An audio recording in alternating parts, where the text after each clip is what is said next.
We have big news. Before we get started on today's show, I'm going to tell you the biggest news in Wake Up the Echoes history. November 14th, South Bend, Indiana, Brothers on Eddy Street. We are going to have our first ever live edition of Wake Up the Echoes. It's going to be unlike anything else we've ever done in the history of this show, and it is free and open to the public, and we need you there. It's going to be next Thursday, November 14th. Again, our time will be sorted out a little bit later. It'll be late in the afternoon or in the evening. Coach Shrews will be there. Niele Ivey will be there. We'll have student-athlete guests. It's going to be an awesome atmosphere, and we hope that if you're going to be in town, you'll join us for our first ever live Wake Up the Echoes. On this week's show, we had a great guest, as always. Marcus Freeman was back. He brought along Howard Cross, who's been playing great football as well. Had a chance to talk with them, really dig into what it's been like to be a sixth-year senior on Notre Dame's campus. Then a little bit later, Isaiah Dunn, who always does a great job with us, came in, got some really interesting insight into Howard and his upbringing. Also, of course, had a great time spinning the wheel and having some of those cooler conversations. So just a great show as it always is today. And again, super excited for what's to come next week, November 14th. We want to see you there at Brothers on Eddy Street. Last thing, before we start this week's show, if you're watching on YouTube, you can see this awesome jacket that I was provided by Teeling Whiskey. Thank you so much to them. They're great partners here with Notre Dame Athletics, and they hooked me up, made me look very nice during this week's episode. So, without further ado, let's talk to the head coach and Howard Cross. Coach, good to see you again. Welcome back. Hi. Hope you had a good bye week. Yeah. You brought along Howard Cross this time. Yeah. I just got done talking about it, man. What were you guys catching up on? Just bye week stuff for you guys? How you spent the bye week? Yeah. I was just seeing how his bye week was. Good bye week for you, Howard? Yes, sir. I mean, finally getting the time to, relax and just do my thing and not do much for the whole weekend. So that was fun. Get to get my legs back under me. He's a chill guy. Howie's chill. Okay. I got a lot going on. So when he says you're a chill guy, like, why do you think that's kind of your MO around the area? I mean, I don't. I'm just being on football. I mean, obviously being I've been here for a while. A lot of my really close friends have either transferred or already have jobs. So that's always fun to get reminded of that. But it's just being here it's about business. It's about making sure he gets his first national championship, and everything in between. I like that. He always takes care of me. Yeah, he is taking care of you. That's the old linebacker D tackle relationship. Okay. You got to take care of those D tackles, man, because they take care of you. I was gonna. So we've talked a lot about how you focus on the linebackers at practice sometimes, but I haven't talked to you about the defensive line linebacker relationship. D tackles in particular. Those Okay, big guys. because they're keeping you from taking big blows up front. That's right. That's Oh, right. Is that the way you look at it when you talk to the linebackers behind you? I mean, yeah. I mean, especially for me and Riley in the middle. Like, if we do our job, they don't get touched, and they make a nice play, or we get like triple teams. That's right. Okay. So it's fun. It's a lot of fun. It's good. I never really thought of it that way. 6th year, right? And then is Jack the other 6? Are there any other 6 years? Am I missing I somebody? think that's it. So it's Jack. just Jack? Jack's So what does it feel like to be around with him 6th year? Do you feel really old? Like, how does that make you feel? What's funny is when I first came here, and I don't know, when the whole COVID thing started, I'm like, I don't know what dude is going to be in college for 6 years. That's so crazy. I never heard of that. And now I'm here for 6 years, but I don't know. It's just kind of funny because it's just me and Jack, and I think honestly we kind of consider the 5th years as well, like in the same ballpark as us because of everything we've seen and done. But it shows in the locker room and everything, and the culture that we have, that guys, like, when anything happens, like, guys will ask us questions like, what are we gonna do next, or like, what's the schedule, or something like that. Like, guys will always ask us, and it's just interesting being the old guy finally. Why did you ultimately decide to come back? Because it's tough to make that call for like 6th year. Like you said, that it sounds like you had a stigma about it early on, and then you kind of came around to it. So what was the determining factor for you? For me, obviously I came here to Notre Dame for a reason. I've always been raised that way. The NFL, obviously, as most people know, does stand for not for long. Whether or not I play for 2 years or 12 years, I want to make sure that I do something after. So I wanted to get my master's, and I finished my master's in this 6th year. So I'm happy about that. I feel like we've been bringing in guys that have been kind of preaching your company lines throughout the season, Coach. But to me, it just seems like between him and Jack, the 2 6 years, they say all the things it seems like you and the staff want to hear from guys that have kind of seen the whole process through in their time here, right? Yeah, I think it's just a level of maturity, right? Is that, listen, I think when you're young, you have these aspirations of coming to Notre Dame, being here for 3 years, being the first round pick. And, I think as you're here over time, you realize what makes this place special is that, listen, Howard's going to have a chance here after the end of the season to go to the next level and play professional. But then at some point, it's over, right? No matter how many years he plays, it's going to be over. And he can utilize this opportunity that he had at Notre Dame to truly propel him forward after he's done playing football. Do you know what you want to do whenever football is done? I'm definitely looking at something in, I feel like broadcasting would kind of be fun. Everybody has kind of told me something because I'm very good at getting in front of a mic and just, talking about usually nonsense, but I just... Here you are. Yeah. This is the show for you. But yeah, broadcasting is up there and somewhere in the business world. Like I've done internships. I've taken trips to the New York Citibank trading floor and New York and everything like that. So, I'm looking at maps. And your dad's on TV, correct? Yeah, he's a sideline reporter for the Giants currently. So Really? Yeah, okay. So a couple of them follow-ups.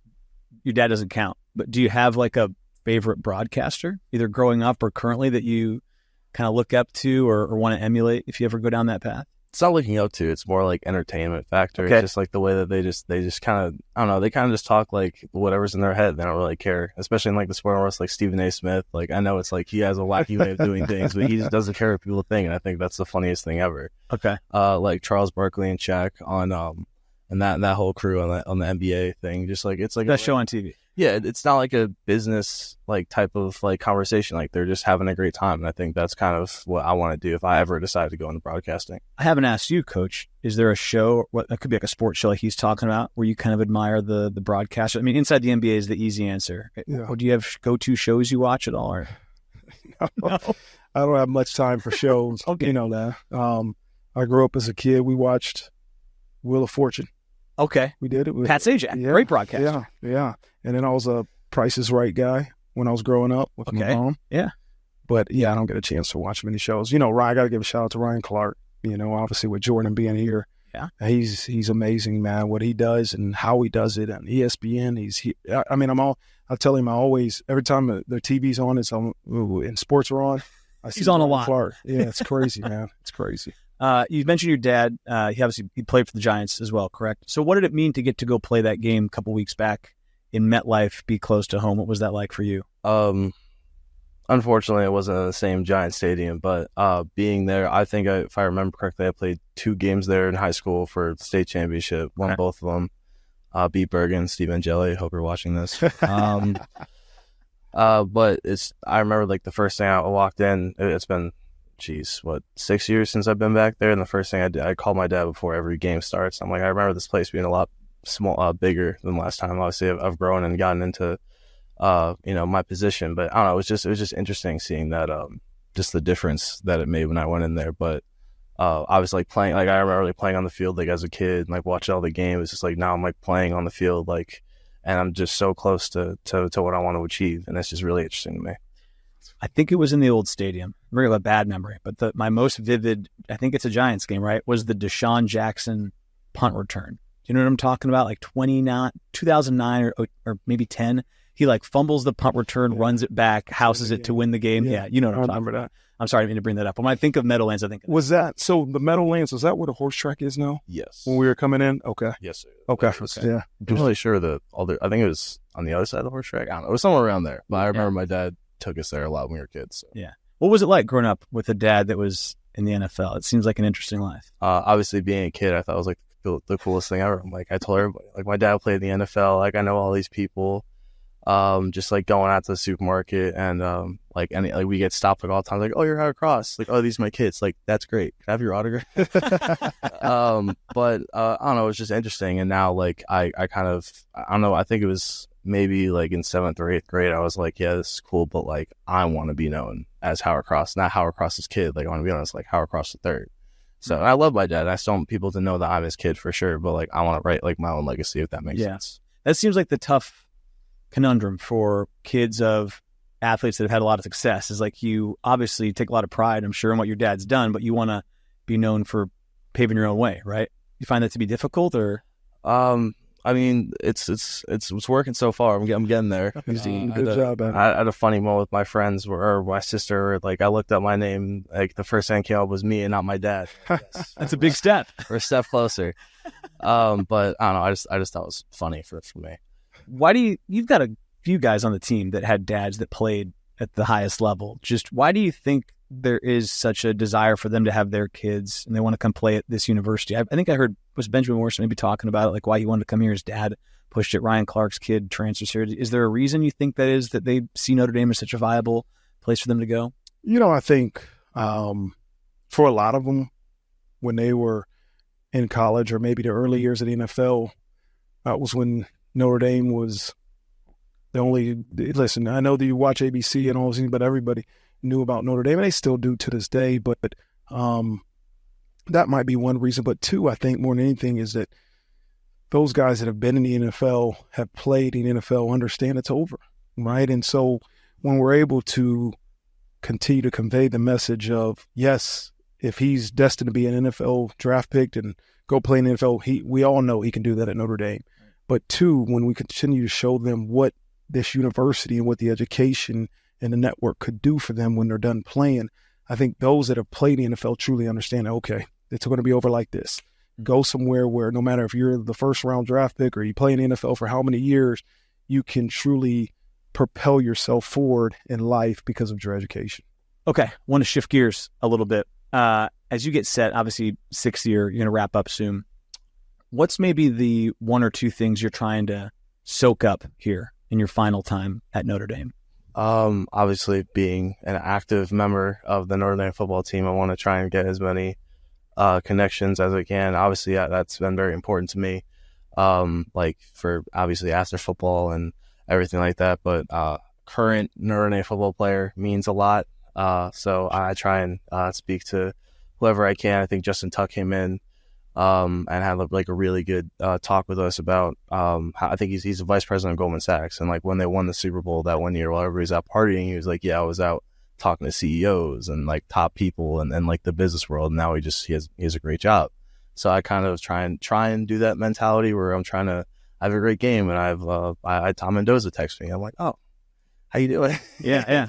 So I try my best to get as many people as I can. That's a good use of your last few months on campus. Do you talk to players now that it's been year 3 of the head coach about, like, do you try to remind them to maybe take advantage of certain things in their last year on campus or just soak certain things in because you only get one chance to kind of have this Notre Dame experience? Yeah, we remind them every year, no matter if you're a freshman or you're a 6-year guy. But I think as you get older, you realize how important that is, right? When you're a freshman, you're like, oh, okay, this is something we have to do.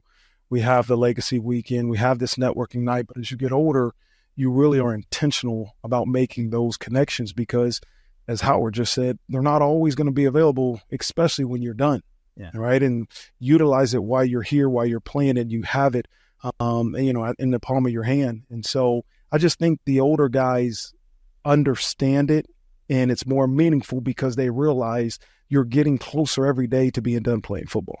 And I think that's what they understand more than anything. I feel like that's got to be one of the reasons you ended up picking the 6th year, right? You just have one more bite at it. It's pretty fun. Yeah. Kurt Heinisch, you have a message for Kurt? Anything? You stay in touch with Kurt? What's kind of your relationship with that guy? I mean, my relationship with him is kind of trying to figure out, obviously, any dude that's in the league, especially him, who if I believe was a free agent and is now like starting right now. And I think that's so cool. And just like kind of getting his mindset about how like he operates and how he has success at the next level. And the biggest thing, which is obviously I've been told, and anybody who's been told who's thinking about the next level, is every time you step on the field, whether it's practice, walkthrough, or a game, you're playing for your job. So, and I kind of use that now as even in college, like I'm trying to use that mindset of like do everything like somebody's trying to take your job, and that's kind of how I operate. I get the sense, you tell me if I'm wrong, but like the current guys that are in the NFL, like the last couple of years, everyone's still pretty like really close, and you guys pick each other's brains and hear a lot from them. Is that the case that you've seen the guys that have just kind of graduated out to the NFL?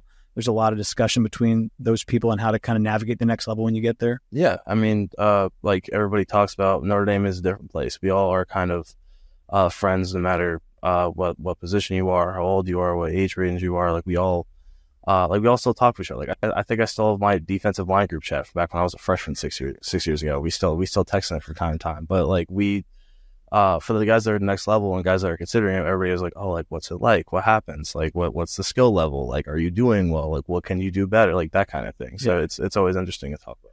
I kind of heard from Khalid Kareem a couple weeks back that the group chat now, they've gotten a little further away, has evolved to talking about, what's going on every Saturday. And like they're criticizing, why didn't you make that play? They become more and more fans as they get a little bit older. Do you have a group chat from your playing days, Coach? Or you're just locked in here, I assume? No. I mean, I still, every once in a while, keep in contact with, some of the guys I've played with, but no group chat. No group chat. I think we're all a little bit too busy. An interesting group chat if you were in it these days. Yeah, we're all a little too busy. But yeah, I love that you guys bring on Heindog, man. He was one of those guys when I came in 21 that was an established leader, right? He was an established leader, and I appreciate him because basically what he did was say, hey, here's our new defensive coordinator. We're going to buy in, and we're going to believe in what he says, and everybody else followed. Right? When you're a leader like Kurt Hinish is, man, when you say something, people are going to follow him. And Drew White and some of those guys, man, were unbelievable in that transition from Coach Lee to me.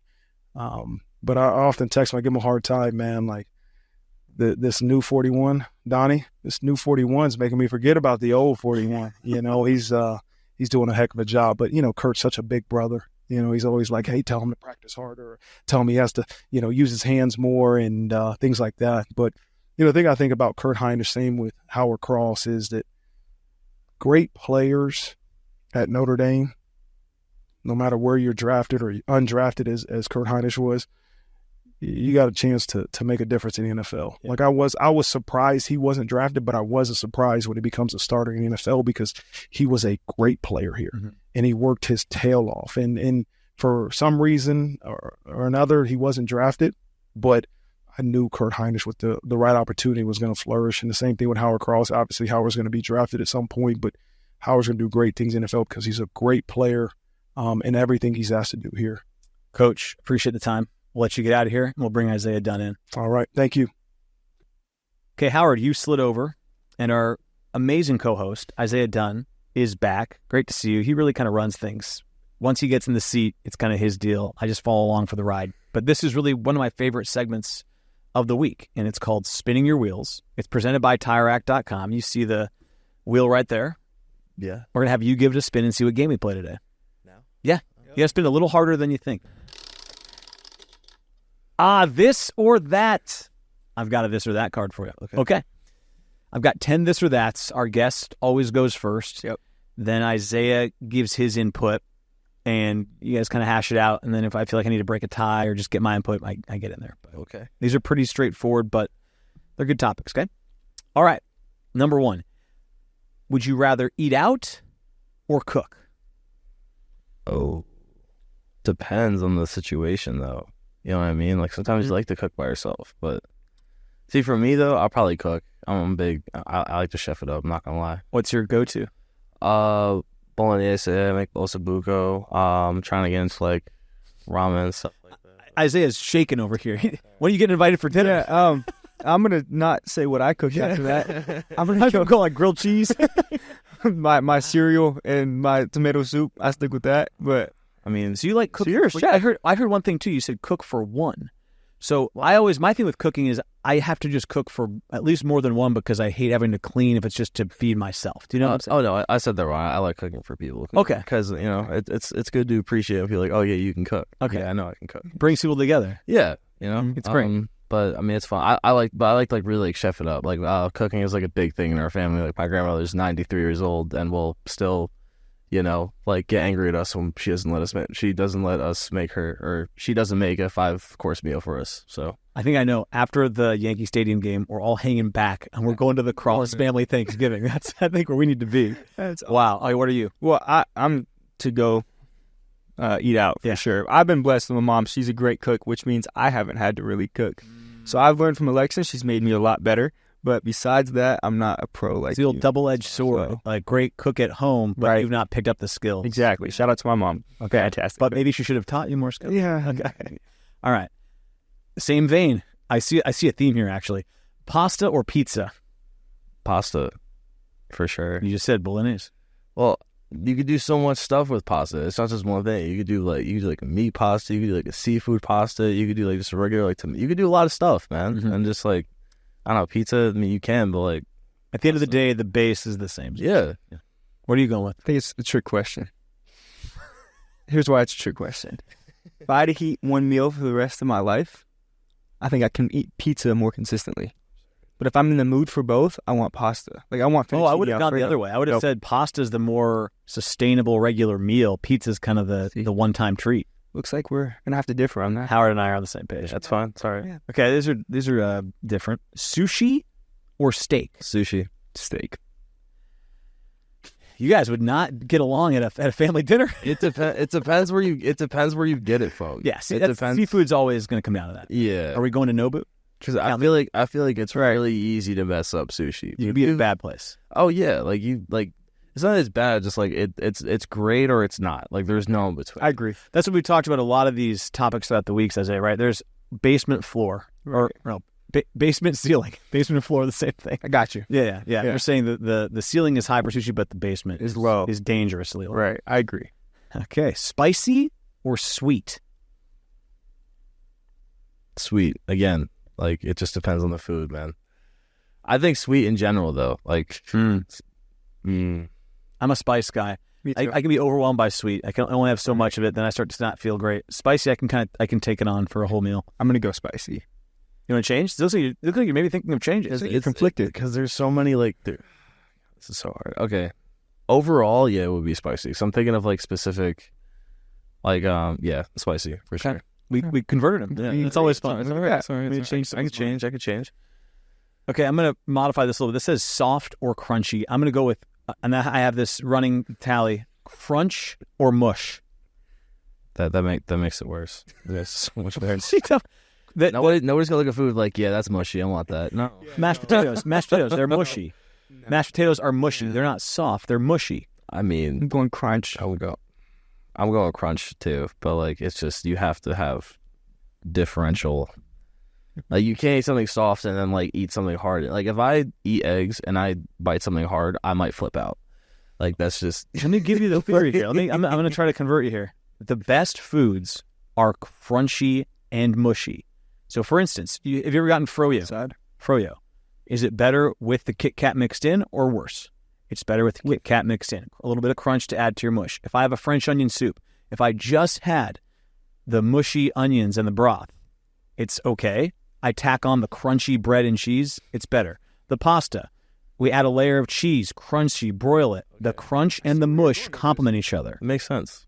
Okay, so the trick question, the answer is crunch and mush. Yes. Win the day. That makes sense. Yeah, you won me over. Our first three options here. Fries, onion rings, or tots. Tots. Tater tots. Really? That's easy. Yes. That was easy. Yes. Yeah. Whoa. Tater tots. Guys, I thought that'd be my third. What? That would be my third. I'm going fries or onion rings before tater tots. Guys, no, I'm maybe it's a California You thing. were going rings? I'd probably go fries first. Okay. And then onion rings and then tater tots. Onion rings aren't even on the list. I was going to say, I honestly can't remember the best a good onion ring. Where do you guys go? You bite it, the onion comes out of the thing. Now you're eating just the caked batter. Yeah. You need to work on It's not eating fan. onion I'm rings. just not a fan. Okay. This is a great one here. It involves two sponsors. Gatorade or Dasani water. How are we supposed to answer this? It's after a workout. Are you going for the water? You got to quickly get the H2O in you, or you want to go for Gatorade? Okay, Gatorade, there it is. I need my quick electrolytes. I need my Gatorade. Right. There is a refreshing drink, Dasani. Yeah. You can't go wrong. You know what I mean? It is the ultimate question because you can't go wrong with these. You hydrate. You got to get Gatorade after. You need both in your life. Of course. Another three here. Breakfast, lunch, or dinner. Dinner. Yeah. I'm with him. Yeah. And you know what? I'm going to get some blowback here from one of our producers. Uh-oh. I am so over the whole breakfast for dinner. No. Breakfast food is no.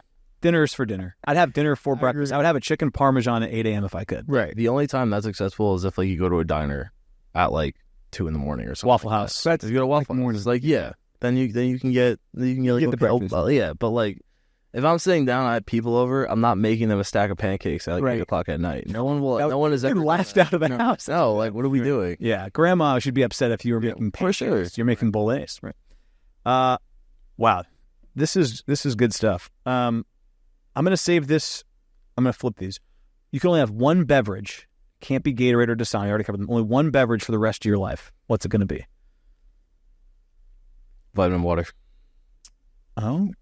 Kind of split, kind of mixed them together there a little bit too, yeah. Love vitamin water. Really? Okay. I have a weird addiction to vitamin water. I love vitamin water so much. Okay. Anyone that knows me, I have a weird addiction as well. Lemonade. That's fair. Out of the fountain or wherever. bottles, huh? Doesn't matter. Can't go wrong. Okay. Never had a bad lemonade. I'm going for a fountain. You never had a bad lemonade? No, not once. I'm going for a fountain Coke. Ideally at this point, because I go back to the sweet things, I just get overwhelmed by mix. Little diet, little regular. Again, another sponsor. So. Zero? Zero. Yeah, zero. Would throw in a zero if I had to. If I couldn't get sick, McDonald's Sprite. Ooh, the McDonald's fountain. There's a hack in there. Like it tastes like it can give you superpowers. Like that's what it tastes like. That is a great answer. Coke product. Okay, last one here. I'm going to start with Howard here. You can only have one meal for the rest of your life. What's it going to be? This is not your last meal. This is one meal for the rest of your life. There's a big difference, I think. Wow, this is going to be a really controversial pick, right? This is the platform for you. No one will ever think of this. Green bean casserole. I know that's really random, but just hold on. Because Thanksgiving, I was just thinking about this yesterday. Never in my life have I ever seen green bean casserole and not cleared the plate, ever. I know, just think about it. Just green bean casserole. I'm thinking about it. I'm trying to. I'm thinking about eating green beans every meal for the rest of my life. Okay. I'm Look, tortured. okay. You guys just don't see the vision. It's okay. That's fine. Sometimes some of us have a vision, some of us don't. It's all right. I'm sorry. I'll take that to my grave. Okay. Green bean casserole. It's fine. Okay. I'll die on that hill. I'm going to go. I need steak. Again, what we talked about earlier, I never like steak's just always good. Okay. Mashed potatoes on the side with bacon on top, bacon crisps. Oh, a meal, not just one food. Yeah. Listen, that's why we were looking at you like. No. It sounds like you want Thanksgiving. Yeah, sorry. I was thinking about Thanksgiving. Wait, hold on. Let me think about this again. Yeah. Can you rethink that? Yeah. All right, I'll go with mine. I'm going to go with an Italian. Like just give me the pasta, bolognese, a little bit of maybe garlic bread, maybe some soup, Italian wedding. Let's go tiramisu at the end. Like, let's just do the whole Italian thing. And I think I could recreate that. Again, you notice, not overwhelming spice, not overwhelming sweet. It's all kind of neutral in a really positive way that I could do it every day. I like that. Yeah, no, I'm going with Zay. Like a good steak, some mashed potatoes, like some fries on the side, maybe. Like, yeah, that'll do it.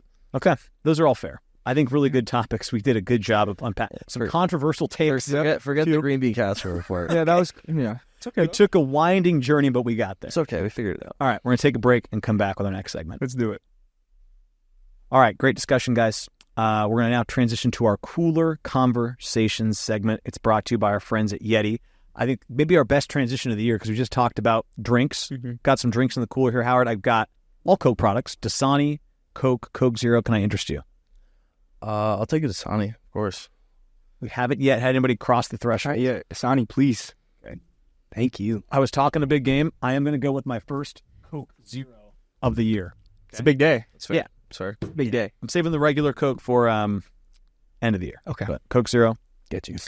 Ooh. All right, Isaiah, take it away. Do what you do best. Howard, thank you so much for coming on. My first question is being the third in your family, Howard Cross the third, what does that mean to you? What does that family name ultimately mean to you and how you've gotten here? It means everything. Like I try and build my character, not try, but like I believe that the person I am is because of the name that I was given. My dad always tells me like the meaning of my name. So if I'm getting this right, hopefully he doesn't yell at me for this. So Howard is the name of a protector. Edward, my middle name, don't make fun of me for that. Edward is the name of a king. Cross is where Jesus died, and the third is for my father's father. So, and he's said that over and over to me for as long as I can remember. But I don't know, I just think it's kind of cool. That's really cool. That was the coolest answer I think you could have given. I haven't heard anybody respond to the question that way with like literally what your name means. And you said he just ingrained that into you early on. Yeah, and that's kind of who I am. Who my dad is, and my grandfather too. So wow. Well, that's leading into my next question, talking about your dad, following his footsteps, playing college football, and ultimately your goal to play in the NFL. How was that experience of getting to Notre Dame, and how was his reaction of you following those similar footsteps? Funny enough, he didn't really want me playing football. He just kind of wanted me to do whatever I wanted, except as long as it wasn't of martial art status. So no boxing, no MMA, no UFC. It's like anything else you could do though. So I played a lot of sports. With playing football, funny enough, I didn't really when I went to high school, I thought it'd be cool to play varsity. When I was playing, I thought it'd be cool to get an offer. When I first came here, I thought it'd be cool to get on the field. And it wasn't even until like midway through last year, like I just thought I was just playing. I didn't think anything crazy. So I don't know. I kind of just go through him, but he's the one that's like, all right, like you can do it, you can keep going. But everything I do on the field, I give a little credit to him because he's definitely helped me a lot throughout my entire process. It sounds like you never found him like pushing you to follow in his footsteps. He said, do whatever you feel called to do. Yeah, if you choose to do something, then do it. But like outside of that, just I'm not gonna make you do anything. It's your choice. You said martial arts, and that takes us back. I don't know if you were here for this segment, but Coach Freeman used to do Taekwondo. So I thought of that when you brought up the martial arts. They used to do Taekwondo. Not know that. Yeah. What belt was he? He was black belt, he said. I think age 12 or 13. And yeah, so you have to ask him about that next time you see him. Ask about his Taekwondo background. I did it when I was younger. You did? Yeah. Yeah, I never got into Taekwondo. I did a couple karate classes, like everyone at age 5 or 6 does that. But I think it sounds like he took it a little bit further. So I did Taekwondo. Funny enough, my dad was like a massive fighter when he was like, he's a golden gloves boxer and a black belt, but refused to let me do anything like that, which is absurd. Interesting. But yeah, I think I made it to the second belt if I remember back in 3rd grade. But, okay. So I know some stuff, not really, but still. Second belt, that's pretty good. My next question is, what is your greatest lesson that your journey's taught you? My greatest lesson for me probably is just not really listening to what everybody has to say about you. Your journey is your own, and especially me, if anybody probably see anything, as everybody considers me undersized for a D tackle, and that's all I've heard, and that's the amount of times that when coming to college, like Ohio State, big teams would come in and be like, "Oh, you're great. You're just not doing just taller." I'm like, well, I don't know what to tell you.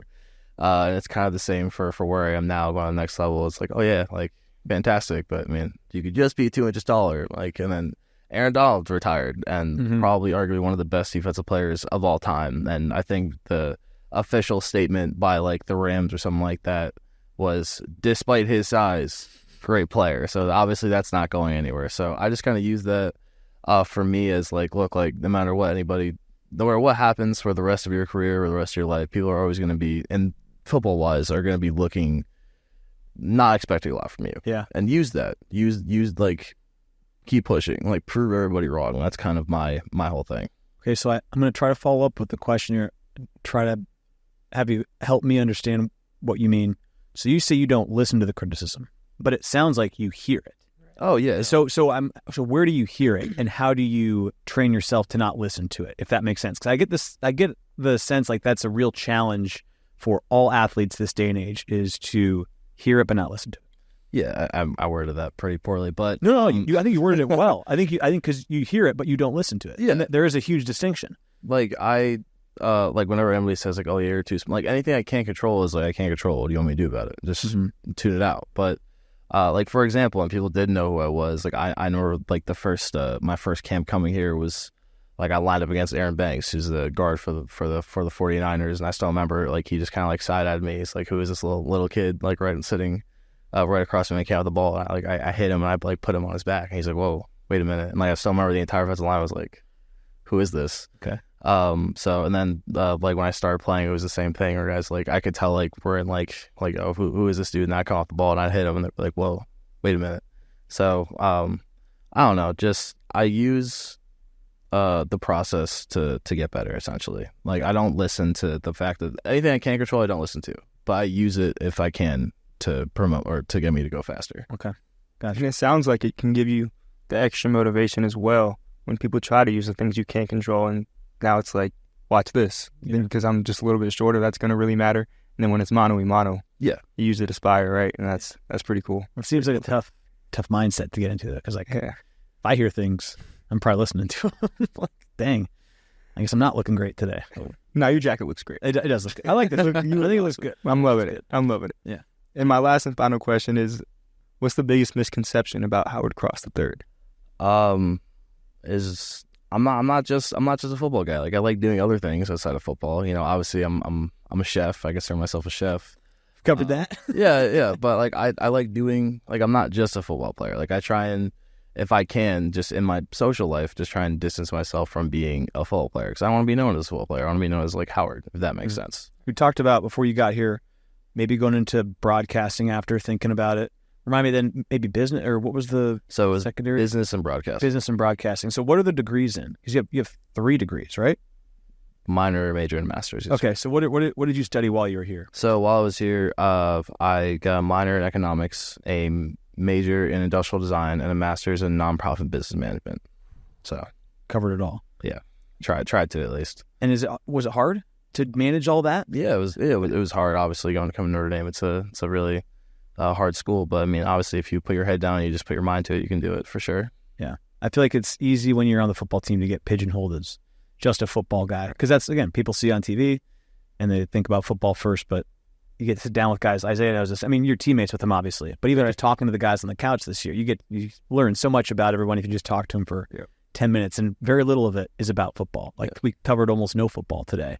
We learned a ton about his food tastes. His name even, right? Yeah, the name. That was great. That's what's so cool about this. You get guys on the couch and people watch them on TV with the golden helmets on, and that's obviously a blessing to do. But then you have them sit on the couch and you realize these are awesome human beings. Like, our team is filled with so many personalities, and Howard's one of them. Just happens to be a chef. Chef Cross, thank you for coming by today. Appreciate you taking the time with Coach Free and with Isaiah. Always great to see you, man. And again, pulling out some great answers, so appreciate it. We'll talk to you next week. Wait, next week. All right. Thank you so much. See ya. Of course. Appreciate it. That does it for this week's edition of Wake Up the Echoes, presented by TireRack.com. Thanks again to Marcus Freeman, Howard Cross, and Isaiah Dunn for all coming by the set this week. And thanks again to Teeling Whiskey. This jacket, so awesome. I do have bad news for you if you're watching or listening at home.